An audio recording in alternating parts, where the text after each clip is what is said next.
All right, man, welcome back to the ManTalks show. Connor Beaton here, and today we're going to be talking about the most important thing when it comes to creating consistent connection and intimacy in your relationship, specifically with women. Before we dive into that, don't forget to hit subscribe, hit the like button, and man it forward. Man it forward. Share it with somebody that you know could use this message. Of course, if you absolutely hate this video, you don't have to subscribe or like it. Do your thing. All right, let's dive straight in. One of the things that we as men vastly underestimate when it comes to dating women is the importance of safety to women. They might not use the word safety directly, but in a lot of their communication and in a lot of their behavior, safety is at the forefront of what they are looking for. So, for an example, there's a great saying. I don't remember who said it. You can probably drop it into the comment section below if you're watching this on YouTube, because you might know, but somebody smarter than me and wiser than me, whose name I can't remember, said, women test men, or women punish men that they like. Women punish men that they like. I think it was Dr. Orion Taraban. Now, why do they do that? Women are testing men that they like because they are testing for safety. They are testing for safety. You might have heard of the shit test. You might notice that women sometimes will test you to see, can they provoke your anger? Can they get a rise out of you? Can they get you to become reactive?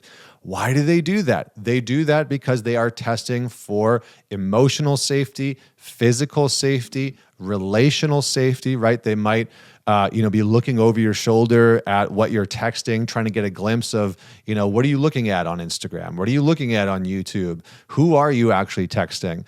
And sometimes they'll do those things, and this isn't to excuse all behavior that women deploy to test safety, right? Because sometimes they will do things that do cross a line, do cross some boundaries, and it's important to reaffirm and set those boundaries back in place.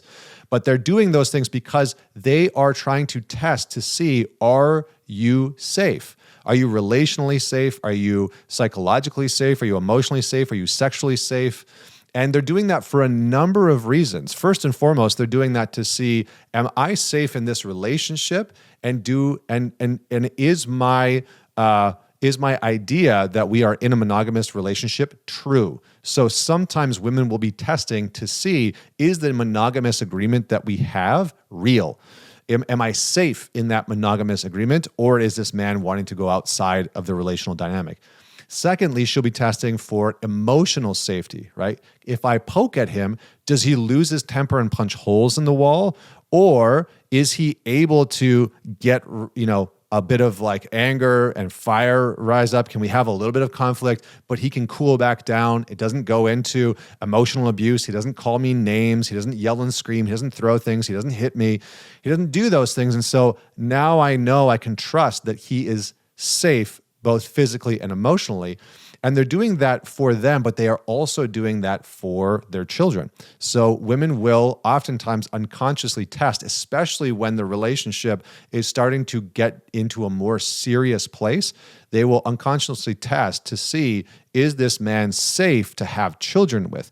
Because if he loses his temper with me and blows up all the time and is violent or very aggressive, then the likelihood that he's going to do that with children is very, very high. So women are testing for a number of things. Now, enter the avoidant attachment style and the anxious attachment style, okay? The avoidant and the anxious produce safety differently, or try and produce safety differently in a sort of maladaptive way than a securely attached person. So I'm going to break this down as simply as I can. An avoidant person believes that they are the only person that can provide safety for themselves, meaning it is very hard for them to trust that you can provide any type of safety for them. And so whenever conflict happens, whenever disconnection happens, whenever any type of rift happens relationally, their protective strategy, their self-care strategy is to retreat into themselves and into their own inner fortress. You can imagine a castle with a moat around it and a drawbridge. They run back into the castle behind the moat and pull up the drawbridge. And that is their version of safety, because in the avoidance experience, it is unsafe to really trust other people, and it is unsafe to feel safe with other people. So generally speaking, the avoidant person does not feel safe with other people. Now, on the other side of the equation, the anxiously attached woman will see her safety as external. So the avoidant, their safety is only located internally. It's not relationally or externally. And for the anxious person, that safety is located externally. So this is why they text bomb you. This is why they're going through their phone. And again, this isn't to excuse any of this behavior, right? This isn't to let the anxious or the avoidant off the hook with the things that they're doing. So you don't have to go in the comment section and be like, how could you justify this? And how can you let that behavior off the hook? And I just won't date an anxious person or an avoidant person. No, it's not to justify that behavior. I'm just giving you insight into why it's happening. So for the anxious person, their safety is outside of themselves. They do not feel completely safe internally. And so what they're doing is looking for signals of safety externally, and they are trying to regulate themselves or feel safe within themselves by connecting to a sense of safety in you and in the relationship. This is why an anxious person will be on the lookout for any signs of betrayal, for any signs that the relationship isn't okay. This is why anxious partners cannot stand when the relationship is going through conflict or some type of tumultuousness. They cannot bear it. Why? Because their sense of safety is in you and in the relationship. All right. So what do we do? What do we do? The first thing that you can do is begin an inquiry process with your partner to start to see, when do you feel safe in relationship? And you can say with me. And when do you not feel safe? And what do you need to do in order to provide that safety? And what do you need from me in order to provide that safety? And then lastly, what do you need from the relationship in order to feel safe? So here we're opening up a dialogue with our partner to see, are they able to articulate when they feel safe in the relationship and when they do not feel safe? And they might say things like, I don't feel safe when you don't text me back within 24 hours, or it doesn't feel great to me when you go out and get absolutely annihilated on Friday night and I can't, I don't hear back from you, or just sometimes, like with anxious people, because their scanning mechanism for safety is always on high alert. You'll probably hear them say things like, I don't feel safe when, you do this certain thing. You look at me this certain way. You are breathing this certain way. You roll over at night before bed without giving me a kiss or hugging me. That makes me feel like there's something wrong. And through that process, you can start to reassure that person that no, indeed, there's nothing wrong in those moments. And ask them, what can you do? So with the anxious person, you want to ask them and reinforce that with them. What can you do in those moments to reinforce that actually you are safe? And for a period of time with the anxious person, just to be very tactical here, for a period of time with the anxious person, what can be helpful is a process of disclosure for safety's sake. So what that might look like is the anxious person having the freedom to say, okay, I don't feel safe right now, or I feel like my mind is going wild, right? I have all this anxiety, and I know that it's probably not true, but I'm telling myself that you're angry at me. Is that true? And you can say, no, absolutely not. I'm totally fine. I'm just, I'm thinking about the fall of Rome. So, there we go. Hopefully some of you get that one. Or, I'm thinking about the, whatever it is, right? The cyber taxi and Elon Musk's SpaceX launch, like whatever it is that you guys think about in your spare time. And that can help your anxious partner start to have a different baseline that actually you are okay. They're story internally is false and incorrect, and that will help them start to regulate. Now, you need to set some parameters on that. You do not want to have that be your entire relationship. You are doing that for a month-long period, a 30-day period, a 45-day period, so that she can start to acclimate to the truth and the reality of your relationship. And as you do this, you will notice her nervous system start to calm down, because it will start to reinforce, oh, when he does that thing, it's actually just my thoughts. And so I can calm myself. I can know that I'm okay. So with the anxious person, what you're doing is a process of supporting them in beginning to see the reality of the relationship, which is that they are safe. And with the avoidant person, what you are going to do is something very, very different. With the avoidant person, because again, they start to see safety as only internal. And so the real question to the avoidant is, are you willing to have some of your safety, some of your sense of not value per se, but your sense of being okay come from me and the relationship? And this is going to be very challenging for a lot of women that have been told to live in a very masculine orientated way, or have been hurt by men in the past and have learned, I cannot rely on a man. I can't trust a man. I can't be safe around a man. But generally speaking, it's actually the avoidant women who will put themselves into positions relationally that are quite dangerous, because they'll oftentimes repeat the pattern. So avoidant women are more likely, in my experience, to go out and put themselves into relational experiences that don't serve them, and they'll find themselves with men that they say that they don't necessarily care about, or it's, we're just dating casually, and they're kind of aloof and pulled back. But in reality, there's a lot of dysfunction between the two of them. So what do? You have to start to inquire, are you willing, and this is a direct question that you would want to ask your avoidant partner, are you willing to allow some of your internal sense of safety to come from me and the relationship?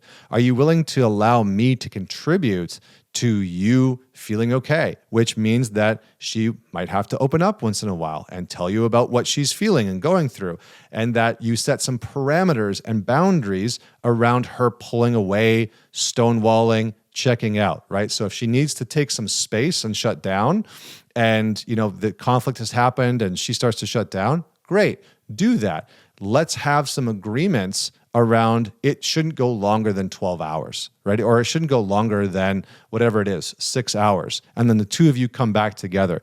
Because if there's no parameters, what will happen with the avoidant person is that the more conflict, the more challenge, the more that they feel threatened, or that they feel like the relationship's being threatened, the more that they will rely on a retreat-oriented strategy in order to develop some type of internal safety. Meaning, the more that there is conflict or disconnection in the relationship, the more that they will rely on disconnection to feel safe. And the more that you are saying, hey, I want to be connected, the more that they will often retreat, because the threat of being known feels unsafe. Okay, I'm going to emphasize that again. To the avoidant person, feeling known feels like a threat. Being known feels like a threat. It actually feels unsafe. And so the more that you try and get to know that woman and try and get her to open up, the more she is going to retreat back into that castle with the drawbridge up. What do? You invite the princess out of the castle and you say, I am not coming in to get you. Very different from the anxious. The anxious person, you have to be willing to say, you know what, I'll come in and get you sometimes, right? I'll reassure you, the drawbridge is down, there's no alligators in the moat, like you're okay. I'm not running off with some other woman from a different castle. I'm here, you're good, I've got you. And that can be very reinforcing. For the avoidant, it's you have to make the decision to come out of your castle.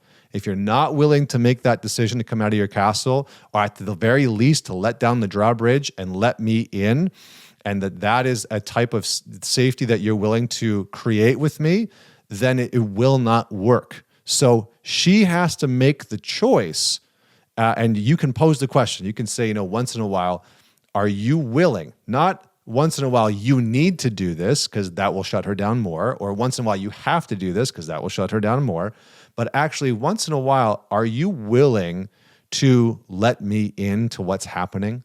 Even if you need to take some space to do so first, are you willing to bring forward what's actually going on? Are you willing to tell me, what you're actually feeling, whether it's you're afraid of opening up, or, you're scared that I'm going to leave, or that you're worried that I might get to know you and then take advantage of you or betray you? Are you willing to let me in on those things sometimes? And hopefully she'll say yes. If she says no, then it's a pretty clear indicator of where the relationship stands. But hopefully she says yes. And then you say, okay, great. What would you like that to look like? Because I know that I can't make you do this. I know, and you can use my analogy of the castle and the drawbridge and the moat. I know that there's no way that I can pull down your drawbridge and force you out. I know that that's only going to reinforce these behaviors and reinforce that you can only be safe with you. And I want you to feel safe with me if that's something that you want. Is that something that you want too? So having that dialogue with a woman can be very, very powerful, because again, we as men underestimate how much of a woman's relational psychology revolves around safety. And I'm going to get into this in another video where I talk about, or maybe I'll just give you a hint here. Oftentimes, sexual tension revolves around this interplay of whether or not a woman feels safe. So if you look at the book, for example, A Billion Wicked Thoughts, Google engineers, looked at the fantasies that people had and were searching for online. Basically for women, and many of you have probably heard this, for women, it's the Beauty and the Beast fantasy that a woman finds a man, he's sort of wild and unruly, and he's kind of this monster character, this beast, and she tames that beast. And there's something very desirable. And if you look at most of the novels that are out there, 50 Shades of Grey, etc., it's a man with extreme amounts of power and status, and he's dangerous, but she manages to tame that man. This is at the center of female fantasy. Why? Because that character is hugely dangerous, right? That character can physically overpower her, physically dominate her.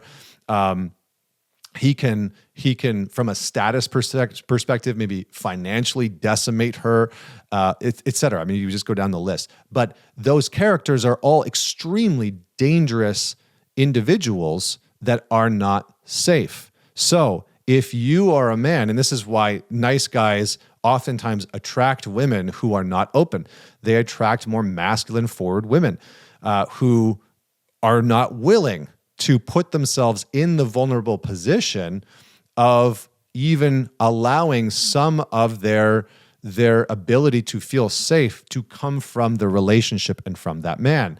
And so what happens for a lot of nice guys is they date women who will not open up, who will not soften, who will not move into any type of a vulnerable position, and it messes with the sexual dynamic. So a lot of women are looking for this kind of monster character, right? The beast, the pirate, the high-powered lawyer, etc., that is a bit threatening. There's something enticing there, and then being able to find a sense of safety with that sort of wild man, with that sort of character of the monster, is something that is wonderfully alluring, very sexually enticing for a lot of women. So you can start to play with that. I'm going to have more on that in another video.